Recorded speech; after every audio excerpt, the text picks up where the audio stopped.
capítulo 2, los versículos del 8 al 20. Voy a leerlo. En la misma región había pastores que estaban en el campo, cuidando sus rebaños durante las vigilias de la noche.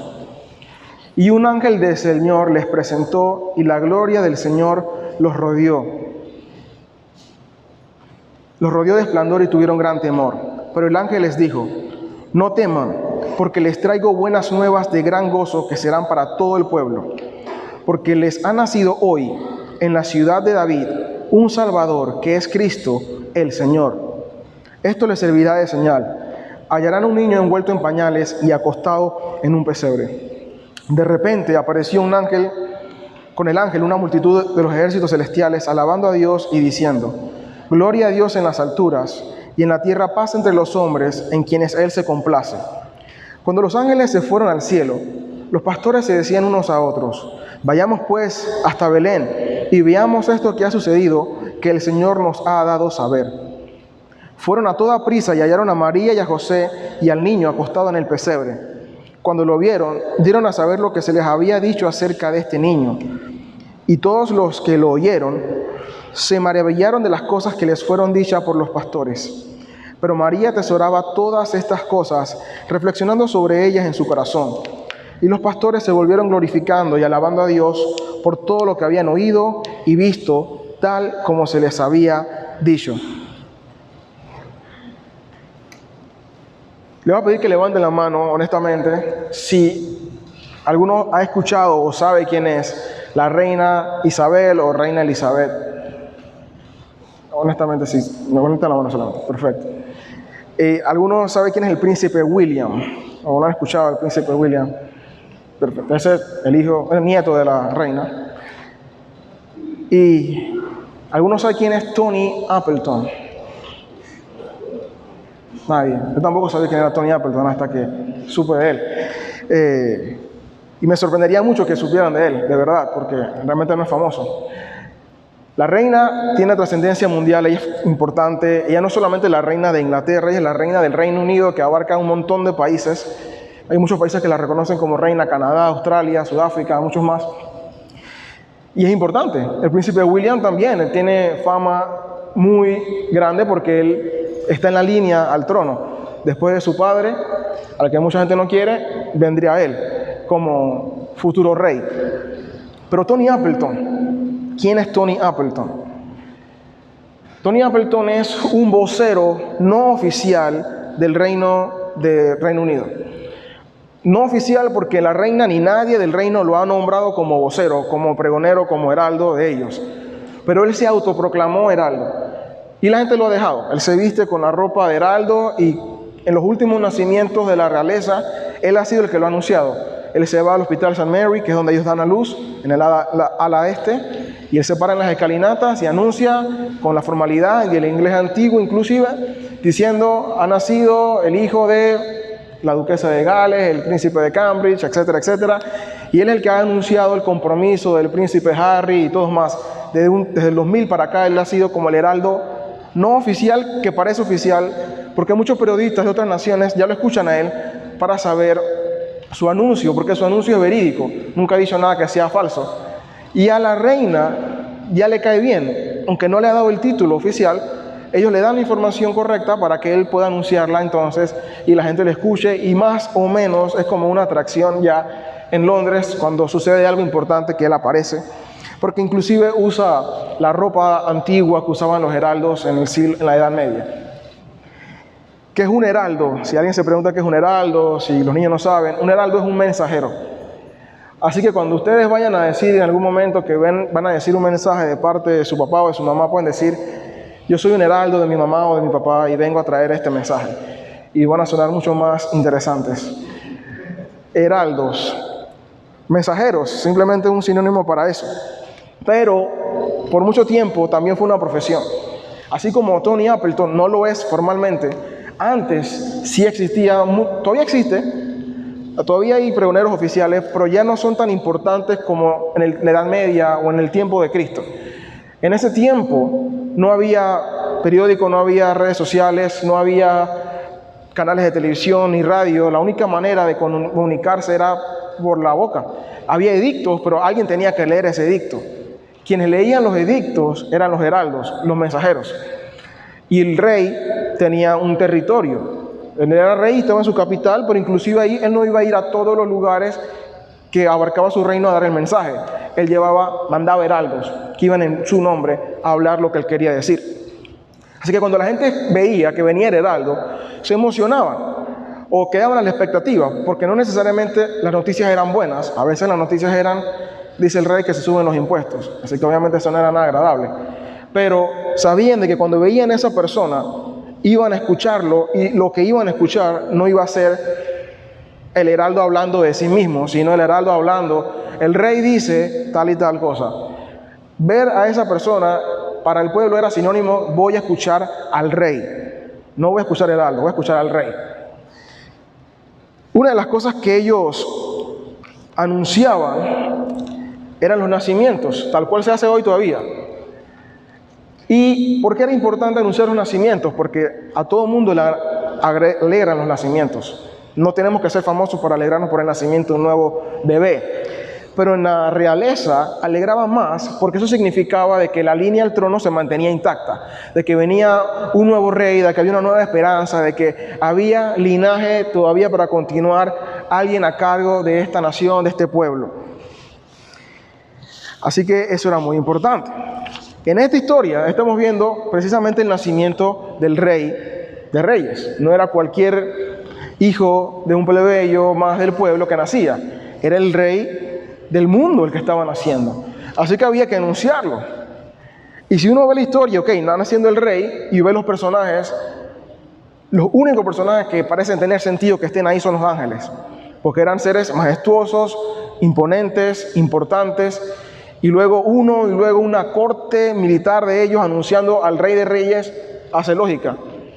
Pero María y José, como que no tiene mucho sentido que estén metidos en la historia del nacimiento del rey, porque ¿quién eran ellos? No eran nadie importante, de fama, un pesebre. Eso tampoco parece ser el lugar del nacimiento de un rey. Pero ¿y los pastores? A veces se ha pasado por alto a los pastores y se supone de que ellos sí estaban bien ahí, porque los pastores inclusive los presentan como personas buenas. Yo tuve que participar hace ya varios años en una obra de teatro, recuerdo, y en un momento me tocó hacer una obra que era enfocada en los pastores. De hecho, el versículo que dice ahí era una de las líneas que yo tenía que decir en esa obra. Y yo recuerdo que a los pastores se les pintaba en esa obra como eran personas muy agradables, personas nobles.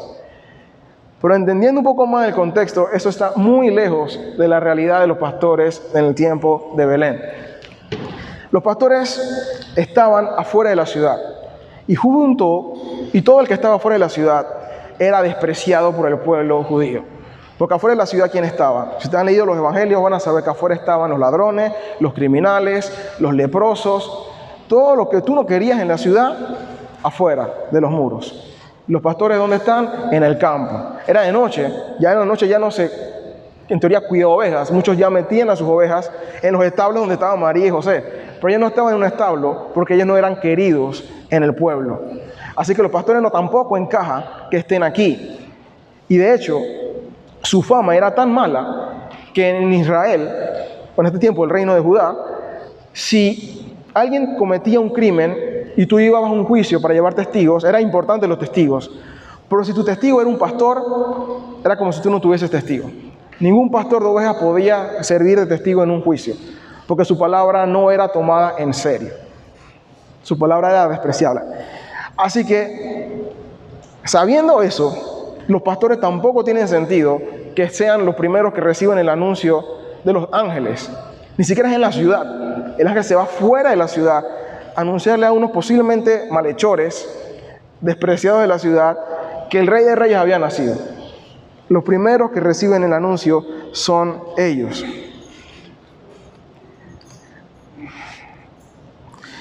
Entonces en la historia dice que se les aparece un ángel. Y ese ángel aparece no solo, sino lleno de luz y con la gloria de Dios. Los resplandece en medio de la oscuridad, porque era de noche. Y tienen temor. ¿Y cómo no van a tener temor? Si alguien llegara de la nada a su cuarto en la oscuridad con una gran luz, alguien desconocido, todos nos asustaríamos porque ¿qué hace una persona desconocida de noche en la oscuridad con esa luz alumbrándome y no te conozco? Es normal tener temor. No era algo extraño. Además, imaginen el contexto. Si estamos durmiendo y nos asustamos de eso, con mucha razón. Pero ellos no estaban durmiendo, ellos estaban despiertos. Pero ya les mencioné qué era lo que normalmente hacían los pastores. Así que una persona que está llena de esa cantidad de pecado, de crimen, llega una luz así de la nada, yo me imagino, no me la puedo imaginar. Lo que se me viene a mi mente es las luces que usan los policías en las películas para alumbrar a un ladrón en una casa, un secuestro, y sé que se tiene que quedar corta con la luz que ellos vieron ahí. Yo me imagino que ellos pensaron, ya nos mataron, se acabó, nos viene a juzgar, bajó Dios y ya nos van a juzgar por nuestro pecado, se acabó aquí nuestra vida. Pero el ángel habla y les dice, no teman. Y antes de eso, es imposible no sentir temor ante la presencia de Dios.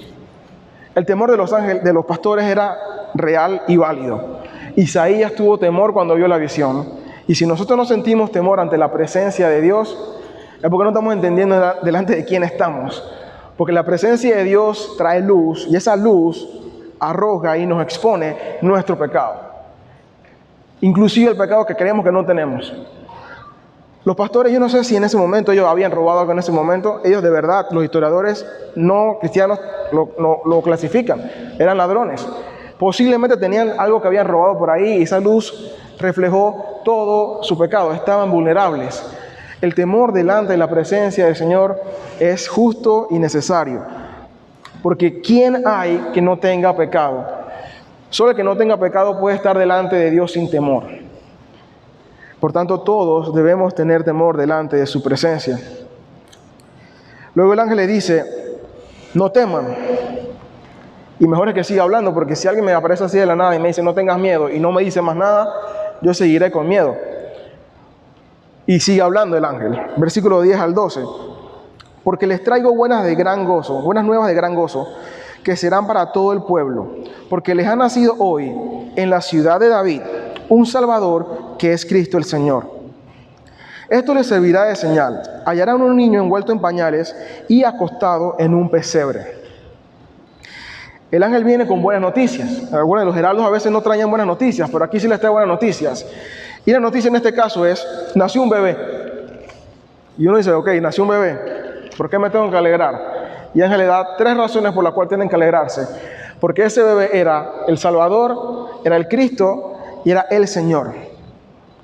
Si le hubiésemos preguntado a los pastores, ¿ustedes de qué creen que necesitan ser salvados?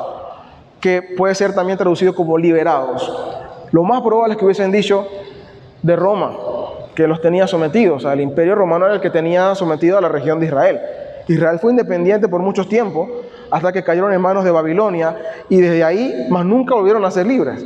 Porque después de Babilonia vinieron los asirios, después los asirios vinieron los griegos, después los griegos vinieron los romanos, y siguieron bajo esa esclavitud hasta ese momento. No volvieron a ver, esa generación no conocía la independencia. Pero no era de Roma que necesitaban ser liberados como muchos judíos creían. Isaías 61:1. El Espíritu del Señor Dios está sobre mí, porque me ha ungido el Señor para traer buenas nuevas a los afligidos. Me ha enviado para vendar a los quebrantados de corazón, para proclamar libertad a los cautivos y liberación a los prisioneros. Isaías hablando de Jesús, diciendo va a traer libertad a los cautivos y liberación a los prisioneros. ¿Pero cautivos de qué? ¿Prisioneros de qué?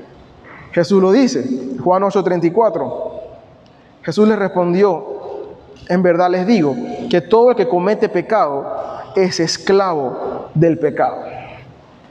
¿Y quién no comete pecado? Nadie. Dice la palabra, no hay justo ni aún uno. Y eso incluye hasta el ancianito de 98 años que a veces quieren poner tranquilito porque él ya está viejo y ya no comete pecado. Eso es falso. Mi abuela tiene 92 años, gracias a Dios. Y ella todavía comete pecado. Dice muchas mentiras. Ella es creyente, pero a veces todavía quiere enredar a la gente. Y un hermano de mi abuela llegó hasta los 100 años, 101 más o menos, y igual seguía pecando. Así que, y el hermano más reciente de mi abuela es la menor de sus hermanos, que falleció, lamentablemente él no creyó, y hasta su lecho de muerte, ese hombre nunca dejó de hablar mal. O sea que la vejez no te hace más santo. Y la niña tampoco. Mi hermana, la más chica, tiene una niña de 1 año. Y yo recuerdo cuando esa bebé, mi sobrina, tenía menos de 6 meses, y no recuerdo exactamente cuántos meses exactamente tenía, pero sé que no caminaba y no hablaba y no gateaba. O sea que estaba bastante recién nacida. Mi cuñado me cuenta que descubrió que esa bebé ya lloraba de mentira para engañarlos. Y yo no te creo. Y yo lo tuve que ver con mis ojos. Llegó que, mira, hay llanto de comida, de que se tienen necesidades o de sueño, pues hay un llanto que es de mentira. Y lo pude ver. Y dice, mira, esa ya es mentira, no voy a hacer nada, voy a dejar de llorar.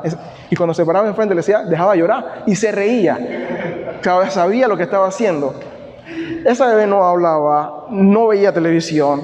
¿Quién le enseñó a mentir? ¿Por qué eso es mentir? Engañar. Nadie, porque no nos tienen que enseñar a mentir. A un niño usted no le enseña a decir mentira, usted le enseña que diga la verdad, porque naturalmente quiere decir mentira, porque todos nacemos pecadores. Por tanto, todos necesitamos un salvador de nuestro pecado. No hay nadie que no lo necesite. Y en cuanto a cuando yo le comienzo a hablar de la palabra a mi hijo, desde que nace, usted debe comenzar a ya estar preparándolo, porque necesitamos un salvador. No espere que tenga 3, 5 años, que sea más consciente. Desde que puedan hablarle, háblenle, porque necesitan lo mismo que nosotros.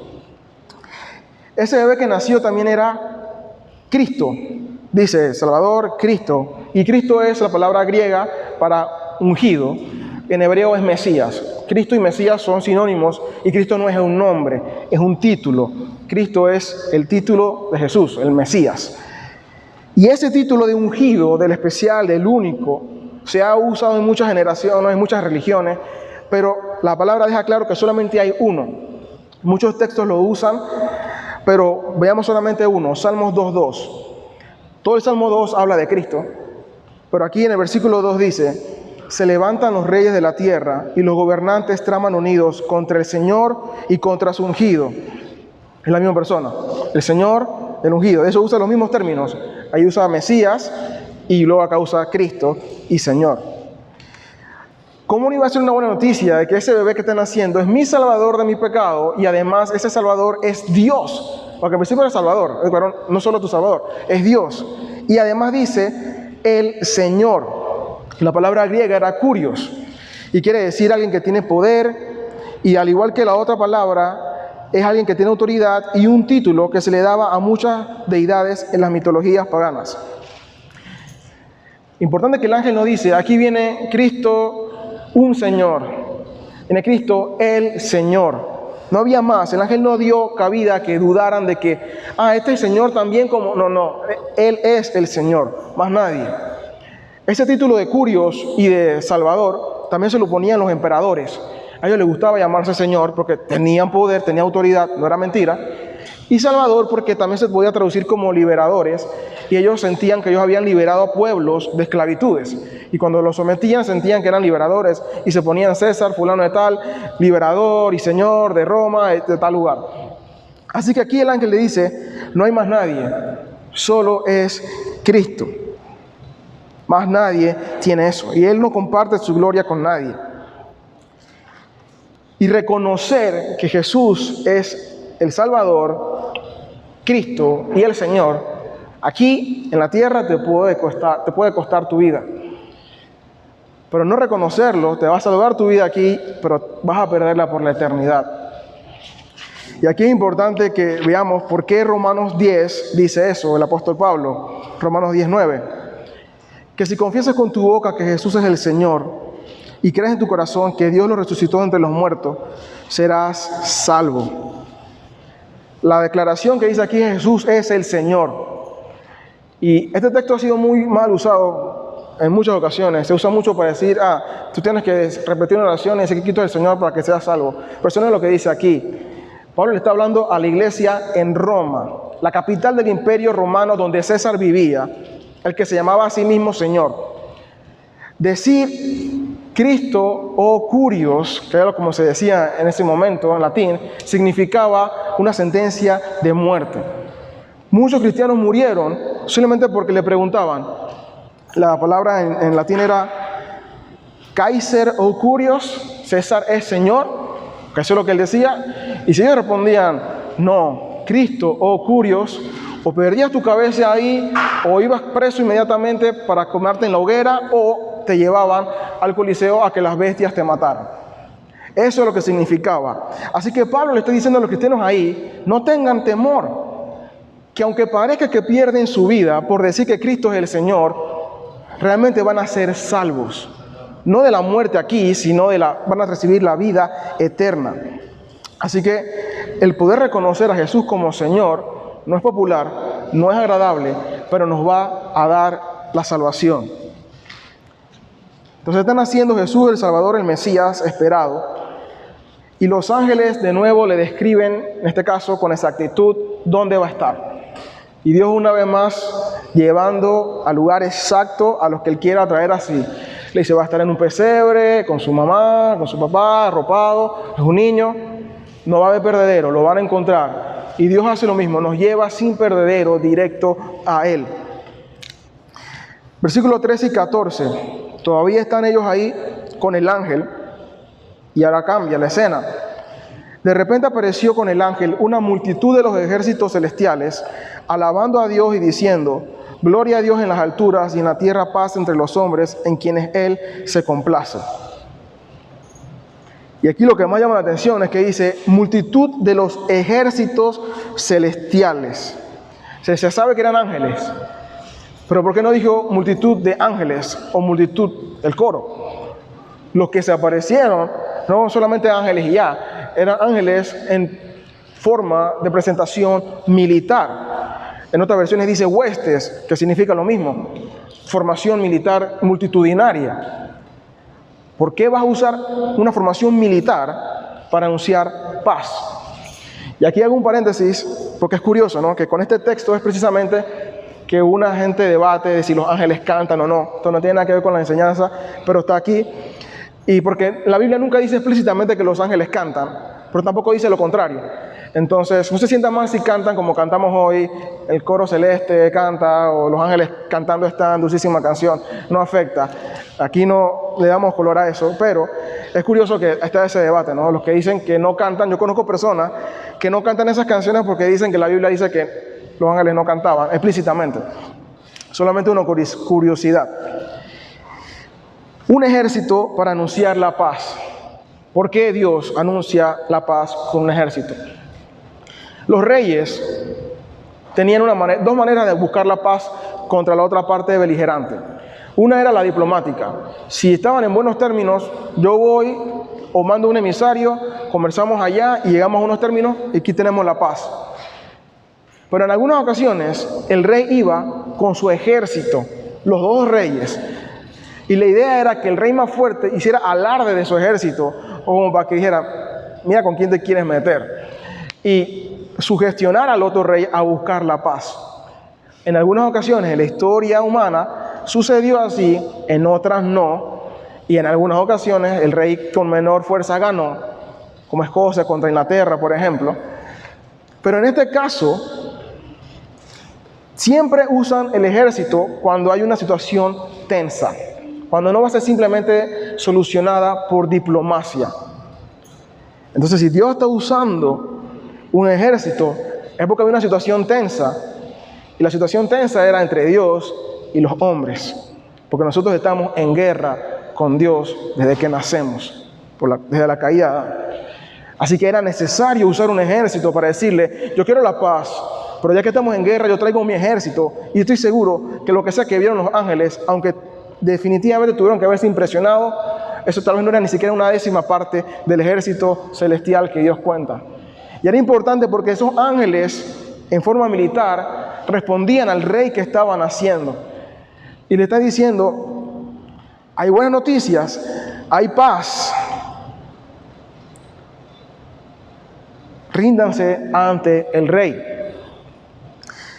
No luchemos más contra Dios. Si todavía te cuesta reconocerlo como el Señor, como el Dios único y verdadero, no te rindas más. estás luchando contra lo inevitable, Él gana. Ya sabemos el final de la historia, Él gana. Entonces no peleemos más contra Él y rindámonos delante de Él. Porque Él ofrece paz. Pero es importante lo que dice aquí, que esa paz no es para todos, es para entre los hombres en quienes Él se complace. Reina Valera 60 lo deja hasta entre los hombres, pero si ustedes buscan cualquier otra versión, NTV, NBI, NBLA, LBLA, o versiones en inglés, otras versiones, se van a dar cuenta que de alguna forma u otra dice en quienes tienen complacencia, en quienes Él se complace, con quienes Él se favorece. Esa paz que Él viene a ofrecer no lo iba a recibir todo hombre, solo los hombres en quienes Él se complace. ¿Y quiénes son los hombres o las personas? ¿Qué es lo que quiere decir aquí en quienes Dios se complace? Salmo 147:10. No se deleita en la fuerza del caballo, ni se complace en las piernas ágiles del hombre. El Señor favorece a los que le temen, a los que esperan en su misericordia. A los que le temen. Él se complace en los que le temen, en los que esperan su misericordia. Así que la pregunta que cabe es, simplemente piensa, no tienes que decirlo audiblemente. ¿Eres tú uno de esos que le temen, que procura obedecerle, que espera su misericordia, que espera su venida? Te levantas en la mañana y anhelas orar, anhelas leer la palabra, anhelas cantarle, anhelas congregarte. Te sientes mal cuando no lo haces porque sabemos que no somos perfectos y fallamos y te duele tu pecado cuando lo cometes. Si es así, gloria a Dios, mi hermano, porque no hay persona más feliz en la tierra que aquel que ha encontrado el favor de Dios. Y tienes toda la razón del mundo para seguir glorificando hoy el resto de tu vida. Si tu respuesta es no, no te identificas con eso. No eres como el salmista en el Salmo 42, que anhela la palabra como el ciervo brama por las aguas. Si tú lees ese salmo y tú dices, ese no soy yo, pero tú crees que eres cristiano. Yo te exhorto hoy con todo el amor del mundo a que evalúes tu decisión si en verdad has creído. Porque no puede ser que hayamos creído y que no hay un cambio ni un anhelo por estar con el Señor. Y no hay peor tristeza que irse al infierno creyendo que se van al cielo. No hay cosa peor que esa. Ese pasaje de Mateo 7 que leímos, el pasaje, la prédica pasada, a mí siempre me ha quedado en la mente. Eso tiene que ser muy triste, llegar a la presencia del Señor y decirle, Señor, yo hice, y nunca te conocí. Nunca te conocí. Entonces, si hoy te sientes así, no dudes más y arrepiéntete y ve a Cristo. Y si tu respuesta es simplemente no, y no aparenta ser cristiano, simplemente yo sé que no soy cristiano y no me importa, no luches más. El Señor gana. ¿Por qué pelear en contra del que va a ganar? El que va a salvarte, que tras que puede aniquilarnos, decide ofrecernos paz. El rey podía decir, mata a toda esa gente que me odia. Él tenía todo el poder, Él creó el mundo, pero Él dice, no, yo mismo voy a ir. Ya mandé a los profetas, pero ellos solamente iban a anunciar que yo iba a ir. La intención nunca fue que los profetas solucionaran el problema, siempre fue Cristo venir. Él estaba planificado desde antes de la fundación del mundo venir a sacrificarse por nosotros. Cristo no vino como, nada funcionó, ahora me toca ir a mí. Él siempre dijo, yo voy. Entonces, no luches más contra Dios y ríndete ante el Rey. Versículos 15 y 16. Cuando los ángeles se fueron al cielo, los pastores se decían unos a otros, vayamos pues hasta Belén y veamos esto que ha sucedido, que el Señor nos ha dado a saber. Fueron a toda prisa y hallaron a María y a José y al niño acostado en el pesebre.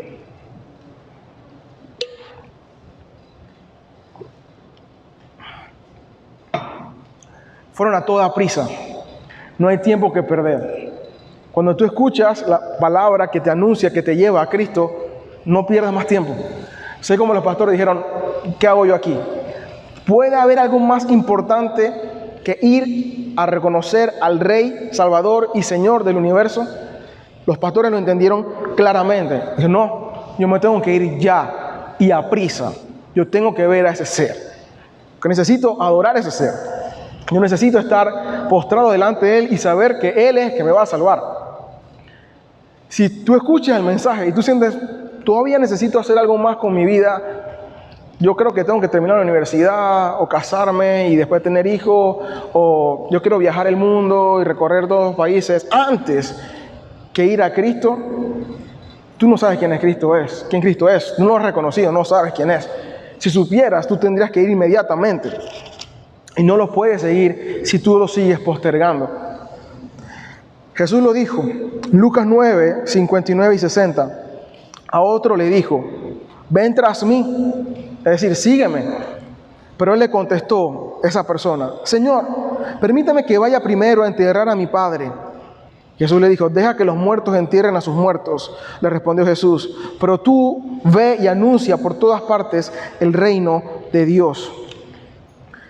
Jesús mismo lo dijo, nada es más importante que seguirme a mí. Mateo, Juan, Pablo lo entendieron. Cuando Jesús lo llamó, ellos no pensaron dos veces, dejo las redes, dejo mi trabajo. Mateo tenía un buen trabajo. Porque algunos dicen, era fácil para Pedro dejar las redes porque era pobre. Pero Mateo era rico, él cobraba impuestos y él tenía un puesto favorecido con Roma. Si tú perdías ese puesto, más nunca lo recuperabas. Y Mateo se levantó y dijo, deja eso ahí. Y no solo eso, después le devuelve la plata a la gente que le había robado. O sea, Mateo entendió que no había más nada importante que seguir a Cristo. No posterguemos más. Si todavía estás postergando, seguirlo a Él. Ve de una vez, lo más pronto que puedas. Porque creemos que tenemos control de nuestra vida, que podemos decidir cuándo ir, pero la verdad es que nosotros ni siquiera sabemos si vamos a llegar a nuestra casa hoy en la tarde. Suena difícil, pero es la realidad. No hay nada que nos garantice la vida hoy. Hoy estamos, mañana no. Muy joven, eso me llegó, me acuerdo cuando yo tenía 19 años. Un amigo muy cercano, él falleció un 3 de noviembre, me acuerdo, en la playa, ahogado. Y en el funeral, eso para mí fue el funeral más impactante de mi vida, porque la iglesia estaba llena de jóvenes. Éramos puros pelados, 18, 17, 19. No había, nada más las familias, que eran los más adultos, todos demás éramos pelados. Y decía, ¿qué hace un grupo de pelados? Yo decía, en una iglesia, en un funeral. O sea, yo jamás pensé que no lo íbamos a ver más nunca. Pero así es la vida. 19 años tenía él iba conmigo en edad, 19 años. Y se acabó.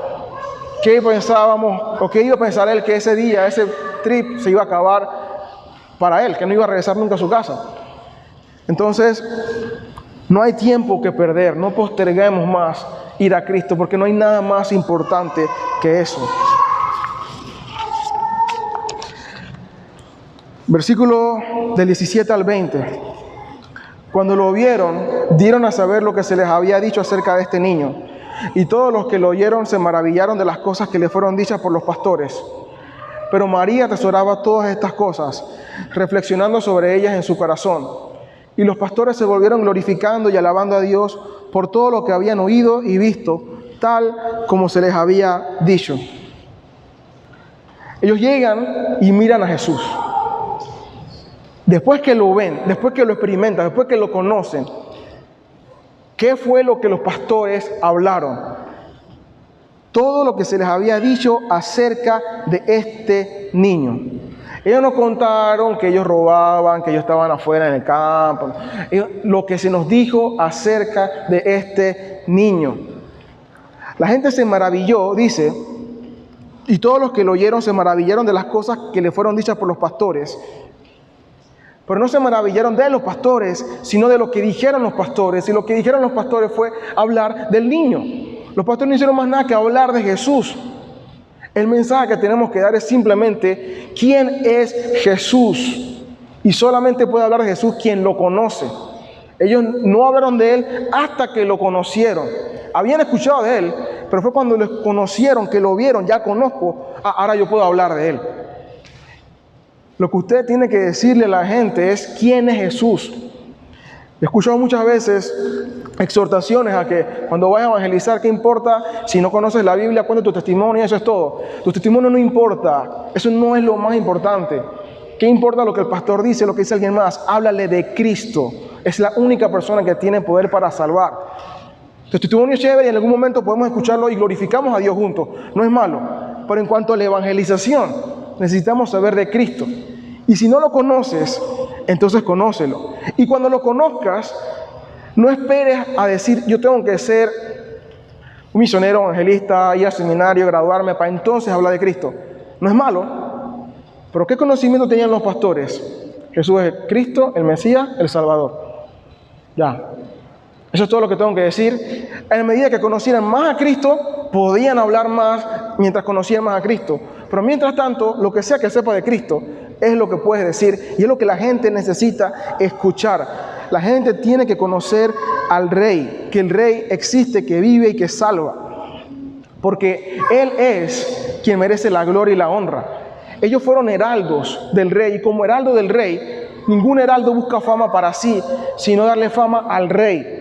Los pastores no aprovecharon para decir, fuimos nosotros los que vimos a los ángeles. Ellos fueron diciendo una vez, ese niño es al que tienen que ver. Ese es Dios, el Salvador, el Señor del universo.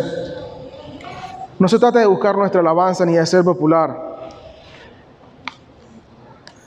Y hoy, tal vez ya no hay emperadores que se atribuyan estos títulos de Salvador, de Señor, del pueblo de tal lugar.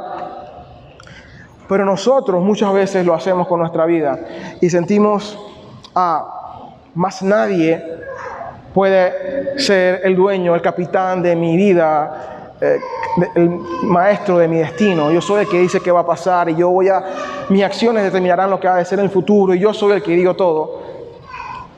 No luches más con eso y ríndete y reconoce que es Dios quien ordena tus pasos. Y es importante que recordemos de que no se trata de halagarnos ni buscar nuestra fama. Y que siempre es la fama de Dios la que tenemos que dar. Porque fama es básicamente lo que significa dar gloria. Dar gloria es famoso a Jesús, no a ti. Hace un tiempo atrás, una persona que conozco y aprecio mucho, puso en un estado de WhatsApp una prédica que básicamente decía algo como: tú tienes que aprender a reconocer tu valor y darte cuenta de que si no te tratan bien en este lugar, tienes que irte a otro lugar donde sí te valoren, porque tú eres importante y si alguien no puede ver lo que Dios ha hecho en ti, significa de que tú no estás en el lugar correcto. Ve y busca el lugar donde te valoren por quién eres. Y yo le preguntaba a esta persona, es un amigo mío, yo lo conozco y tengo confianza, y le dije, ¿esa prédica a quién está alabando? ¿A Cristo o al hombre? Y él no me respondió y me dijo, no, Nelson, lo que pasa es que en verdad a veces nos tratan mal y no nos tratan bien y nos menosprecian. Y yo le digo, ¿y tú crees que tú mereces ser tratado bien? ¿Quién tú eres? Y me dice, no, dime quién tú eres para saber por qué mereces ser tratado como tú crees que mereces ser tratado. El único que merece ser tratado como lo máximo fue despreciado hasta lo sumo. Fue humillado, injuriado, blasfemado, calumniado, golpeado, martirizado y crucificado injustamente. Él sí tiene que reclamar y no reclama porque lo hizo por amor. ¿Tú quién eres para reclamar gloria o que te traten bien? Tú no eres nadie, yo tampoco. Nosotros no nos tiene que doler que nos maltraten, no nos debe alegrar, pero reconocer que es más suave que lo que merecemos. Nosotros merecemos la muerte. Tú quieres lo que mereces, tú mereces morir en el infierno. No que te traten bien, no que te premien porque ahora tu vida cambió y ya no haces lo que hacías antes. Me gozo contigo en que tu vida ha cambiado, pero no hay que darte premio ahora, ponerte estrellita para que todo el mundo vea que ahora es un mejor ciudadano. Nos toca es alabar a Cristo. Que cuando la gente vea nuestra vida y si hemos cambiado, gloria a Dios, podamos decir, no fui yo, fue Cristo. Lo que viste en mí es Cristo. El único que merece la gloria y la honra es Cristo. No importa dónde anuncies a Cristo, si es desde un púlpito, desde una conversación, desde chat, redes sociales, en una cena, en la calle, no importa. Lo importante es que anuncies al Rey. Tony Appleton, quien hablaba al principio, él no decidió, no lo eligieron ser portavoz del Rey y no lo dejaron solamente porque sí. El hombre tiene talento para hablar. De hecho, él decidió hacerse no oficial portavoz del reino porque él ya dirigía eventos en Inglaterra. Y varios le decían, pero tú hablas muy bien y tienes talento. Y una vez, en un evento al aire libre, hablando solamente con su garganta, cosa que jamás podría yo hacer, un niño le dice, tú tienes una muy buena voz, tú podrías ser portavoz del rey. Y a él le gustó eso y dijo, ¿sabes qué? Yo lo voy a hacer. Y lo hace por hobby. Él tiene su empresa aparte, pero le gusta hacer eso. Y lo dejan porque tiene talento y lo hace bien. Pero si la reina hubiese tenido que elegir a alguien, como de hecho tiene uno, yo estoy seguro que hubiese elegido, a alguien que tenga buen porte, que tenga buena voz, buena dicción, muy buena gramática, buen inglés, y que pueda ser querido por la gente. Los pastores en Belén no tenían ninguna de esas características. Ellos eran los últimos que ustedes hubiesen buscado para anunciar el mensaje del rey. El último que yo hubiese buscado, hubiese sido los pastores de Belén. Ni siquiera estaban en la ciudad, o sea que implicaba que yo tenía que salir. O sea, ¿por qué yo voy a salir de la ciudad a buscar a alguien que nadie quiere? Que seguramente es un maleante. No, yo me quedo aquí y busco a alguien que hable en la sinagoga, alguien que tenga talento, que ya sepa hablar en público. Pero no, Jesús y Dios buscaron a los pastores en Belén. Y no por su talento, sino porque Él iba a mostrar su gracia y su misericordia en ellos. Y Dios siempre no nos busca por nuestra habilidad ni por nuestro talento. Porque Él no solamente nos da el mensaje, sino que nos capacita. Moisés le dice, yo no sé hablar, a mí no me importa. Jeremías le dijo, yo soy niño, a mí no me importa. Es que no eres tú. Tienen que entender que no eres tú eres mensajero, no porque los pastores que fui yo, no, es Dios siempre. El hecho que tú puedas hablar de Dios no es por nuestro mérito, sino por Dios. Siempre la gloria es de Dios. Así que no nos sintamos no aptos y decir que no voy a anunciar al rey porque no tengo la facilidad de expresión que tenga otra persona. Si Dios te llamó, Dios te va a capacitar y tenlo por seguro que Él cumple su promesa. Y Él dice que iba a decirle qué habríamos de hablar cuando estuviéramos en situaciones. Entonces preocúpate por conocerlo y anunciar lo que sepas de Él y por cada día querer conocerlo más para que cada día puedas hablar más del Rey. Y que cuando tú hables, la gente pueda sentirse como se sentía en la Edad Media, que venía el heraldo y decían, viene fulano de tal, y la gente sabía, él viene a hablar y lo que voy a escuchar es palabra del Rey. Que sientan lo mismo con nosotros. De que cuando vamos a hablar, yo sé que cuando voy a escuchar a fulano de tal, yo no voy a escucharlo a él, voy a escuchar palabra de Dios. Que es lo que todos necesitamos. Esforcémonos en conocerla, en enseñarla, en estudiarla, en vivirla. Ahora bien, Tony Appleton no fue elegido por la reina, él quiso, él se desvivía y dice, yo quiero hablar por la reina. Yo quiero ser el que da los mensajes de ella, el que nace el bebé, yo quiero hacerlo. Y tiene sentido, la reina de Inglaterra es importante, ser el portavoz de la reina, ¿cómo no va a ser algo bueno? Pero nosotros tenemos el mensaje más importante, del rey más importante, y a veces preferimos callar.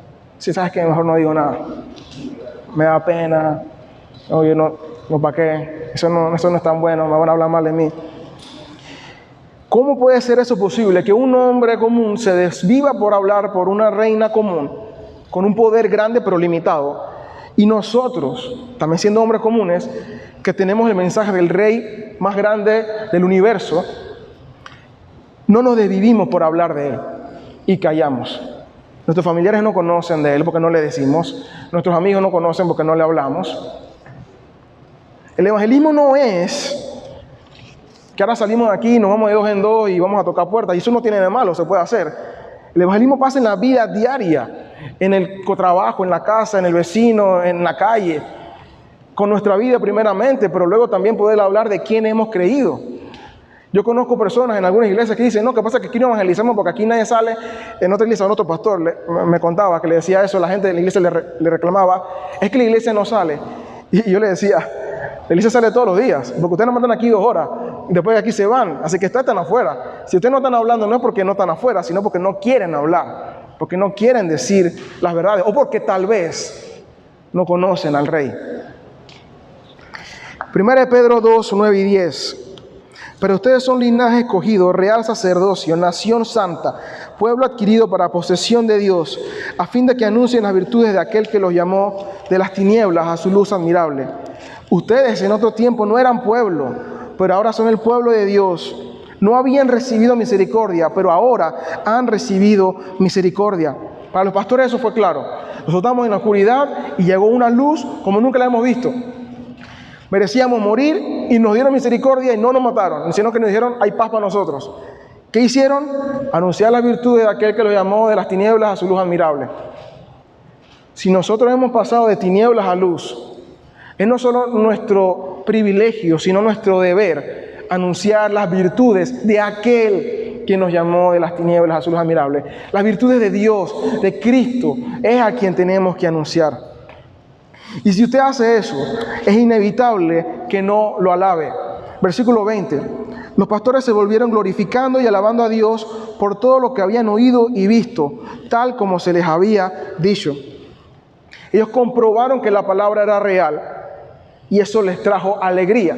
Cuando usted comprueba que la palabra es real porque la obedece, porque la ve, eso trae alegría. Y como consecuencia, glorificamos y alabamos.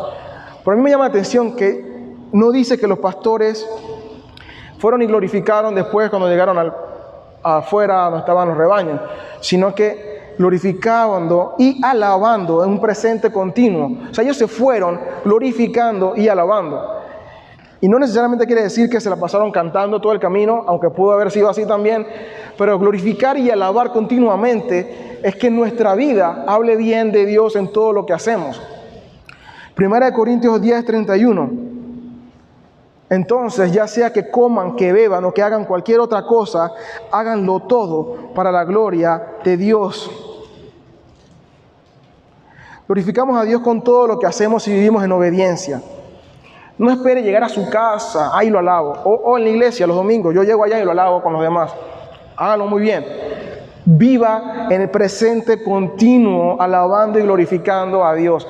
El tiempo que estamos aquí, salimos de aquí, el resto del domingo, donde sea que vaya, a un restaurante, a la casa de alguien más, el lunes en su trabajo, en su casa, donde sea que estén. Viva glorificando y alabando. Esta serie, sin duda alguna, tiene el propósito de hablar de Navidad, pero lo más importante que en este caso queremos resaltar es cómo poder celebrar la Navidad y de verdad celebrar a Cristo. Porque, como mencionaba en el primer capítulo, la primera prédica, muchas veces decimos que lo hacemos, pero realmente no lo hacemos. Decimos, yo celebro a Cristo, pero no hay nada que diga que realmente lo hago. Ya vimos algo de los regalos, de cómo con los regalos yo puedo adorar a Cristo, reconociéndole quién es Él en mi adoración. Pero también lo puedo glorificar si yo anuncio al Rey. Los pastores celebraron a Cristo anunciando las virtudes de aquel que los llamó de las tinieblas a la luz admirable. ¿Quiere celebrar a Cristo especialmente esta Navidad? Anúncielo. Hable de Él, diga, yo estaba acá y ahora estoy acá. Cristo es Señor, Salvador, Mesías. Jesús es a quien tienes que ir, no hay más nadie. ¿Cómo lo anuncias? Repito, eso no hay un librito específicamente. Si quieres hacerlo en tu casa, en otro lugar, en el parque, como tú quieras, eso es lo de menos. Pero anúncialo. Ser un heraldo del reino es la mejor manera de celebrar a Cristo. Si usted quiere darle comida a alguien, queso a alguien, un regalo a alguien, eso es genial y si puede hacerlo, hágalo. Pero si usted hace eso y no anuncia a Cristo, es por gusto. Usted solucionó su necesidad de un día y dejó insatisfecha su necesidad eterna.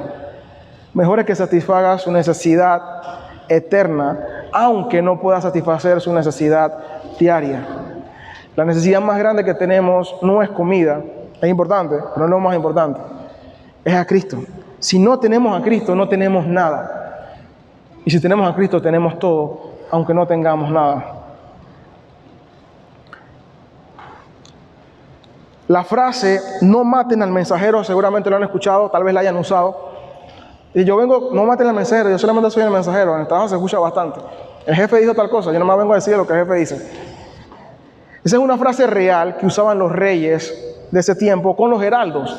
Porque como los heraldos tenían que dar noticias, a veces malas, la gente le cogía rabia al heraldo y le decía, vamos a matarlo. Pero el rey decía, no, ese es mi enviado. Si ustedes le hacen algo a él, me lo hacen a mí. Él tiene que proteger a sus mensajeros porque si no tenía que ir él mismo.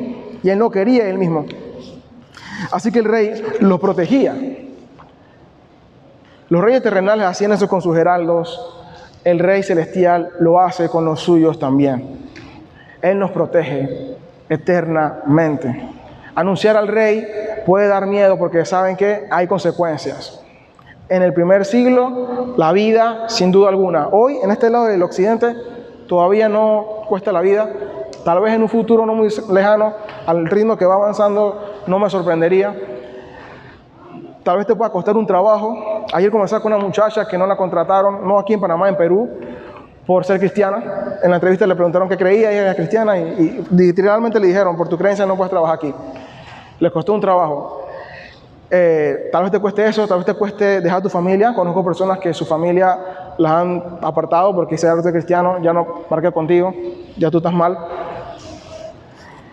Pero recuerden que cualquier sufrimiento que podamos tener aquí, el rey que nos envía lo tiene bien claro y lo toma en cuenta. En Apocalipsis dice, yo voy a vengar la sangre de mis justos. Y lo va a hacer al final. De hecho, le dice a los que pretenden hacerle daño, es mejor que se tiren al fondo del río con una piedra amarrada a su cuello a que caigan en mis manos, a que hacerle daño a alguno de mis pequeños. Entonces nosotros tenemos la protección del rey. No teman. Y si pierde su vida, la gana. Mateo 10:28. No teman a los que matan el cuerpo, pero no pueden matar el alma. Más bien teman a aquel que puede hacer perecer tanto el alma como el cuerpo en el infierno. Y ese no es Satanás, ese es Jesús, el que tiene el poder de mandar el alma al infierno. Ser un heraldo del Rey de Reyes tal vez no te consiga tantas fotos como Tony Appleton tiene en Instagram y likes, porque el man es chévere y se viste pretty. El ser heraldo del rey, sin duda alguna, puede ser hasta que te censuren de las redes sociales, si es que hablas de eso, como ya ha pasado con algunos. Ser heraldo del rey seguramente puede que no te dé fama, y si las tienes, posiblemente no sea la mejor. Puede que seguramente no te traiga popularidad entre quienes lo anuncias, pero no hay mejor recompensa del otro lado de la eternidad que ser heraldo del rey. Vale la pena ser un mensajero del Rey de Reyes. No desperdiciemos tan grande privilegio y tan grande responsabilidad. Que el único momento donde los ángeles lo hicieron fue ahí, mas nunca lo hicieron. Porque Dios dijo, ya no son ustedes, son ellos. Los ángeles, mucho más grandes en poder, en belleza, en capacidad. Dios dice, ustedes no, ellos son. Porque ellos saben lo que es pasar de tinieblas a luz. Así que si has pasado de tinieblas a luz, no temas más y sé un heraldo del Rey. Oremos. Amado Dios, doy gracias por la oportunidad que nos das de meditar en tu palabra. Porque sin duda alguna, Padre, cada vez que la abrimos, vemos verdades tuyas que a veces no habíamos visto. Y tú nos confrontas con nuestro temor, con nuestra inseguridad, con nuestra ansiedad, con nuestro pecado. Perdónanos, porque sin duda alguna muchas veces hemos preferido callar. Hemos preferido no ser identificados como mensajeros tuyos por el temor del qué dirán o qué nos harán. Perdónanos, Padre. Tú dices, Padre, que el que se avergüenza de ti aquí, tú te avergonzarás de él allá. No permitas que nosotros caigamos en esa categoría. Que podamos estar contentos e identificarnos contigo sin temor, sin importar las consecuencias, confiando en ti. Tú nos prometes vida eterna y sabemos que tú cumples tus promesas. Así que ayúdanos, Señor, a vivir esa vida eterna, glorificando y alabándote, pero dando a conocer a Cristo, quien a través de Él la hemos conseguido, la hemos recibido. Permítenos poder ser esos mensajeros que dan gloria, que dan fama a tu nombre. Y Padre, si es tu voluntad que por medio de ese mensaje más personas puedan llegar, como los pastores, a ver al Rey, a conocer al Rey. Ese es el único mensaje que en verdad da vida. El único mensaje que en verdad vale la pena escuchar. El único mensaje porque en verdad vale la pena morir. Padre, si hay alguno aquí que no te conoce y que hoy es primera vez que escucha que hay razón para alegrarse, que hay razón para estar tranquilo y feliz, permítele, Padre, que esa persona pueda arrepentirse e ir corriendo inmediatamente delante de ti a pedir perdón y a reconocerte como Dios, como Salvador, como el Mesías, como el Señor. Gracias, Padre, por dejarnos tu palabra que cada día nos habla y nos hace entender más quién eres tú y ayudarnos a vivir una vida que te glorifique en todo. Amén.